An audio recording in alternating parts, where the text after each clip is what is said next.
When we heard that one of the charges on R. Kelly's indictment was forced labor, for a moment it was difficult to understand what this meant and how it applied to the case against R. Kelly. Even those who were present in the courtroom to listen could not comprehend what the government was referring to as forced labor. For a moment, one would imagine that perhaps the government was referring to the music careers some of the women who falsely accused him were allegedly pursuing, but again, there was no element of forced labor described in relation to this. It wasn't until the trial transcript was made available for the general public to access and read that we got to learn the government's rather strange definition of forced labor, and what it exactly entailed in the case filed against R. Kelly. While the internationally accepted definition of forced labor is when individuals are compelled against their will to provide work or service through the use of force, fraud or coercion, when it came to the case against R. Kelly, the government bundled up the exchange of sexual pleasure between two people in a relationship and baptized this forced labor. They pointed out several alleged oral encounters between R. Kelly and Faith Rogers, and also with Geronda Pace described within their testimonies during trial, and regarded these to be acts of forced labor as though to suggest such sexual acts are a type of job or work that should call for a proper employment contract and an appointment letter. For God's sake, when two people choose to please each other sexually in their own ways, no one has the right to refer to this as forced labor, and by doing so, the government is trivializing the act of sex in a relationship, reducing it to a job that ought to be paid for and agreed upon in a working contract. In the trial transcript, according to Jennifer Bonjean's appeal opening briefs, Geronda and Faith Rogers are described as victims of forced labor imposed on them by R. Kelly during acts of intimacy they had completely no objection to, and during which, according to the trial transcripts, no element of force was described. And besides, a person like Faith Rogers, who did it with him a number of times and in different cities, cannot come out to say this one time when it happened with a gun lying on the table it was forced.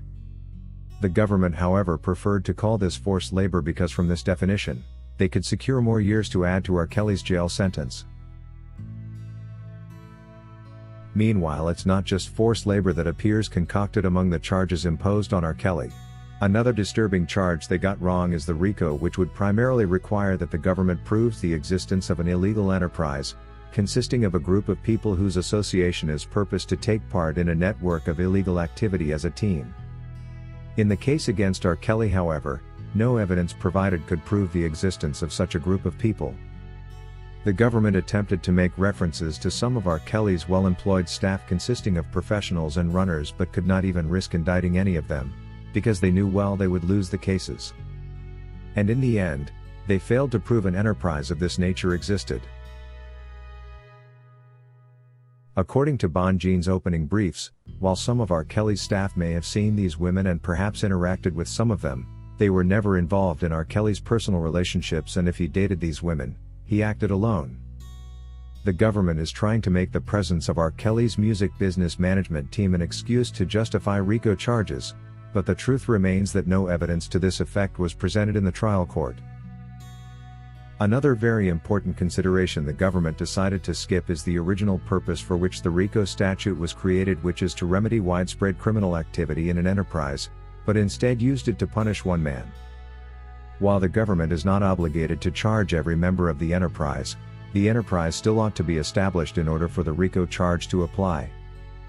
Judge Ann Donnelly has done a good job submitting a very comprehensive appeal brief that tackles these false charges, and that will either get R. Kelly an immediate acquittal, or at the minimum a new trial. She is walking her talk just as she promised when she took over the case a while ago. Here is a reminder of what she said. I approach every case the same way, and I look and I say, has there been a miscarriage of justice?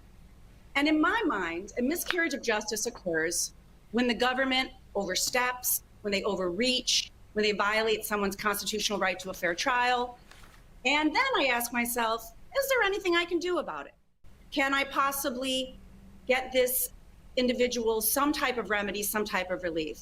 And when I looked at R. Kelly's case, I found that both of those things were true. And so I had no reservations about taking R. Kelly's case. What I see was a travesty of justice and how the process worked. And when the process doesn't work, the outcomes are not fair, they're not righteous. And as a result, I took R. Kelly's case. And I pass on cases, but this is a case that I felt satisfied both of those requirements. And that's because you think that the government abused the RICO statute in order to get around issues of statute of limitations, right? And so for people who may think I'm talking legalese here, there were accusations for decades against R. Kelly. Those accusations, cases, whatever it may be, were old, and so they couldn't be tried in a court of law. But to get around that, prosecutors used this statute, the RICO, which most people would associate with like big drug lords, to get around that in order to get R. Kelly on these charges. That's what you're talking about when you're talking about a miscarriage of justice, correct? I mean, it's more than that. First of all, the government could have charged R. Kelly along many years ago, many times over, with whatever crimes they believe that he committed.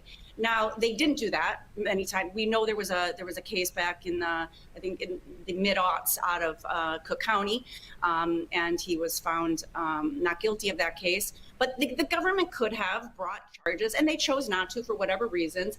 And now they have brought charges against him under the RICO, which, yes, was designed to get at criminal enterprises, mafia, large drug operations run by gangs. And they are doing that, yes, to plead around the statute of limitations. But even more problematic in my mind is they use this statute in order to overwhelm the jury with other crimes evidence or other bad act evidence. It doesn't even have to be another crime. So really what they're doing is putting someone's life on trial. And that ends up being not really a fair fight. It's one thing to defend against a specific charge, that is fair. But when you bring in these crimes, these alleged crimes under the RICO Act, you're really putting someone in a position where they have to defend 30 years of their entire life. And that, I think, is not a fair fight. According to Melvin, it's a shame to learn what the government terms as forced labor. It's actually embarrassing. Soon we are going to see married couples indicted for making love to their partners. I did not think our country would get to a time when a man and woman engaging in consensual sexual activity would attract government interest to indict the man. And maybe they wouldn't do this considering this was a special arrangement meant to send R. Kelly to prison, during which the government came up with new interpretations of the law customized to take him down. What's even most disturbing is to see a jury of 12 under the supervision of a federal judge entertain such illegitimate behavior and judge in favor of the government. According to Sandra, indeed, these were laws specially customized for R. Kelly and designed to have him locked up, nothing else. This shows that the government was willing to do anything, even if it meant amending the statute just to try and lock up R. Kelly after learning they completely had no case against him. Thank you for watching LFN News, a production of LFN Media, giving you another view of issues at hand. To get notified whenever we post a new video, subscribe to this channel now. And remember to give us your comment on the subject matter below.